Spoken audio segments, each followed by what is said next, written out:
So I'm sure many of you have seen the new liberal New York Times Sienna poll that released, putting Trump 1 point ahead of Kamala nationally.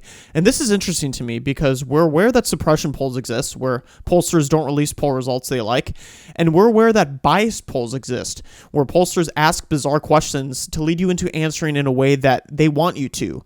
And so I'm trying to figure out why they released this poll result. Maybe they finally got a result they wanted that was technically in the margin of error for them because it was so far in favor of Trump.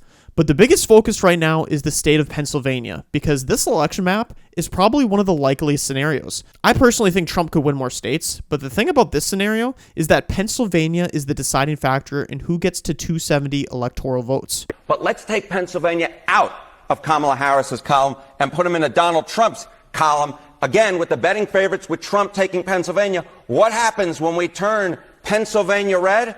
Well, take a look here. Donald Trump wins in the Electoral College, 287 electoral votes to Kamala Harris's 251 electoral votes. So that is why I say it is pivotal.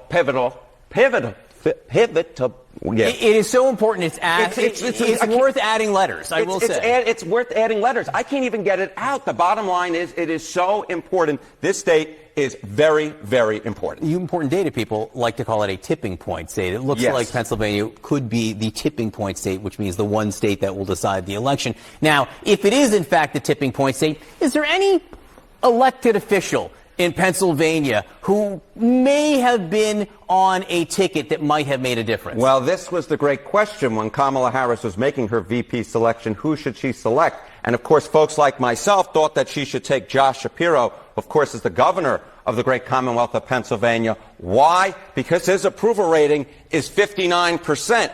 And the bottom line is, if Kamala Harris loses in the state of Pennsylvania, and that is the tipping point state, as Mr. Berman put it, the state that put Donald Trump over the top in the Electoral College, there are going to be some real questions as to whether Kamala Harris should have chosen Josh Shapiro, given how popular he is in the Commonwealth of Pennsylvania. Could she have been a winner if she had chosen him instead of Tim Walz? That's what's interesting about the state, because in a way, Josh Shapiro is the Ron DeSantis of Pennsylvania.